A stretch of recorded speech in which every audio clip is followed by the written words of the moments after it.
ஓம் நமச்சிவாய. அனைத்து தமிழ் உள்ளங்களுக்கும் வணக்கம். நாம் இந்த பதிவில் மார்கழி மாதத்திற்கான 12 ராசிகளின் பலன்களையும் அதற்கான பரிகாரங்கள் என்னென்ன என்பதையும் இந்த பதிவில் விரிவாக காண்போம். எல்லோர் வாழ்விலும் வளமும் நலமும் செல்வ செழிப்பும் பெற எல்லாம் வல்ல இறைவனை வேண்டுகிறேன். ஓம் நமச்சிவாய. மிதுன ராசி அன்பர்களுக்கு மிருகசீரிடம் 3ஆம் பாதம் முதல் திருவாதிரை புனர்பூசம் 3ஆம் பாதம் வரை அலுவலகத்தில் உங்கள் உழைப்புக்கும் திறமைக்கும் ஏற்ற உயர்வுகள் நிலைக்கும். அதே சமயம் புதிய பொறுப்புகளும் பணி சார்ந்த அலைச்சலும் அதிகரிக்கும். பொறுமையுடன் ஏற்றுக்கொள்வதுதான் நல்லது. தற்போதைய பொறுப்பு உணர்வுதான் எதிர்கால ஏற்றம். உங்க செயல்களில் 3ஆம் நபரை தலையிட அனுமதிக்காமல் இருங்கள். சங்கடங்கள் எதையும் சமாளிக்க முடியும். உடனிருக்கும் யாரோட தனிப்பட்ட குறையையும் நீங்க பெரிதுபடுத்தி பேச வேண்டாம். வேலை தேடியவர்களுக்கு புதிய பணி வாய்ப்பு மனம் போல அமையும்.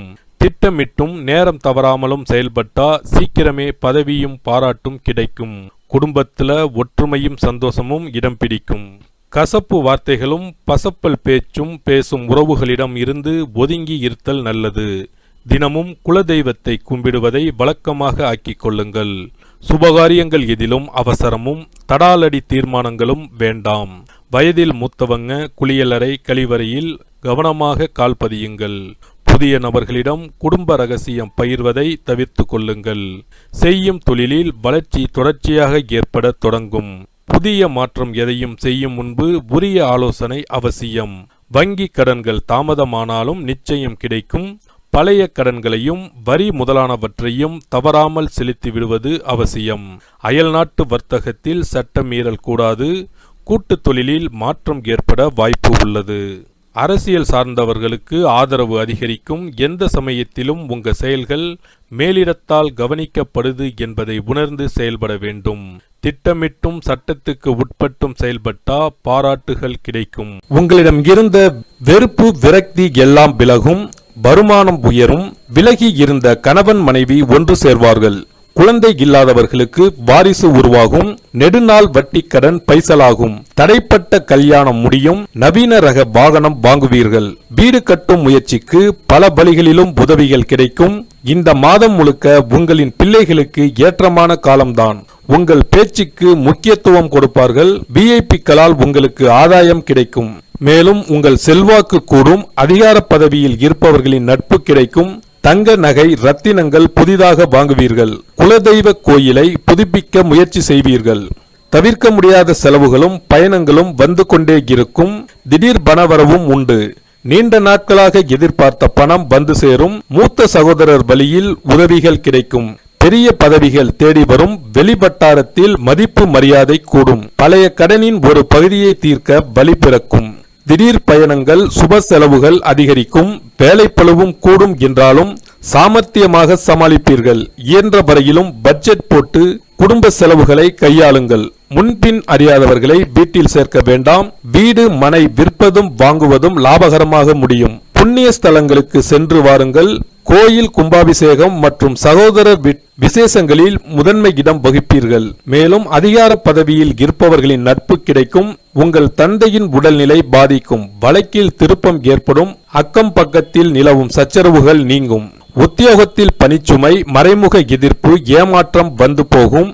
உங்களிடம் பழகும் நண்பர்கள் உறவினர்களின் பலம் பலவீனத்தை உணர்வீர்கள். மற்றவர்களுக்காக ஜாமீன் கையெழுத்து போடாதீர்கள். கடந்த மாதத்தில் ஏற்பட்ட இழப்புகள் ஏமாற்றங்களை நினைத்து அவ்வப்போது மனம் கலங்குவீர்கள். பிள்ளைகளின் உயர்கல்வி உத்தியோகம் சம்பந்தப்பட்ட முயற்சிகள் தாமதமாக முடியும். கர்ப்பிணிகள் வெகு தூர பயணங்களை தவிர்க்கவும். பூர்வீக சொத்து பிரச்சனைகள் தொடங்கும். திடீர் பணவரவும் உண்டு. சாதிக்கும் எண்ணம் பிறக்கும். வியாபாரத்தில் அமோகமாக லாபம் இருக்கும். புது முதலீடு செய்து வியாபாரத்தை விரிவுபடுத்த திட்டமிடுவீர்கள். ஏப்ரல் மாதத்திற்குள் பழைய பாக்கிகள் வசூலாகும். புது கிளைகள் தொடங்குவீர்கள். கொடுக்கல் வாங்கலில் சுமூக நிலை ஏற்படும். வாடிக்கையாளர்கள் அதிகரிப்பார்கள். முக்கிய ஆவணங்களில் கையெழுத்திடும் போது சட்ட ஆலோசகரை ஆலோசித்து முடிவெடுக்கவும். உணவு ரியல் எஸ்டேட் வகைகளால் ஆதாயம் அதிகரிக்கும். உத்தியோகத்தில் உங்கள் கை ஓங்கும். சம்பள உயர்வு பதவி உயர்வை எதிர்பார்க்கலாம். சிலருக்கு புது வேலை அமையும். உயரதிகாரிகள் உங்களின் கோரிக்கையை ஏற்பர். மொத்தத்தில் இந்த மாதம் முற்பகுதியில் அதிரடி வளர்ச்சியும் பிற்பகுதியில் கொஞ்சம் அலைச்சலையும் தருவதாக அமையும் பரிகாரங்கள்: வீட்டில் விளக்கேற்றி வைத்து அபிராமி அந்தாதி படித்து அம்பாளுக்கு சர்க்கரை பொங்கல் படைத்து வழிபடுங்கள். அருகில் உள்ள சிவாலயங்களுக்கு சென்று அம்பாளை வழிபடுங்கள். தடைகள் நீங்கும்.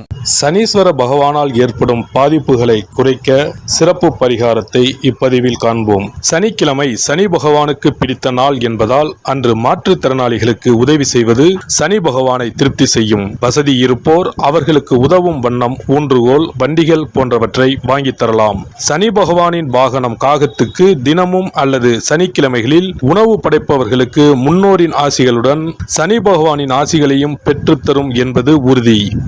தானத்தில் சிறந்தது அன்னதானம். ஒருவர் பசியாறும் போது அவரது வயிறு குளிர்ந்து நமக்கு அவரது வாழ்த்துக்கள் கிடைக்கும். தானம் செய்யும் போது சனி பகவானின் மனமும் குளிர்ந்து நல்ல பலன்களை தருவார். சனி பகவானுக்கு கருப்பு நிறம் மிகவும் பிடிக்கும் என்பதால் எள்ளு பொடி அல்லது எள்ளு கலந்த சாதத்தை வைத்து வழிபடலாம். சனி பகவான் சில நேரங்களில் அவமானமான கஷ்டங்களை நமக்கு ஏற்படுத்துவார். அதை தடுக்க கருப்பு கலந்த வஸ்திர தானத்தை ஏழை எளியோருக்கு சனீஸ்வரர் குடிக்கொண்டுள்ள தலங்களில் செய்யலாம். காரணம், ஒருவருக்கு வஸ்திரம் தருவது என்பது அவருடைய மானத்தை காக்கும் செயல் என்பதால் இந்த வஸ்திர தானத்தால் சனி பகவானின் கருணை பார்வை நம்மீது விழும் என்பது ஐதீகம். இந்த வீடியோ உங்களுக்கு பிடிச்சிருந்தா லைக் பண்ணுங்க, ஷேர் பண்ணுங்க அண்ட் சப்ஸ்கிரைப் பண்ணுங்க. பக்கத்துல இருக்க பெல் ஐகானை கிளிக் பண்ணுங்க. நன்றி, வணக்கம், வாழ்க வளமுடன்.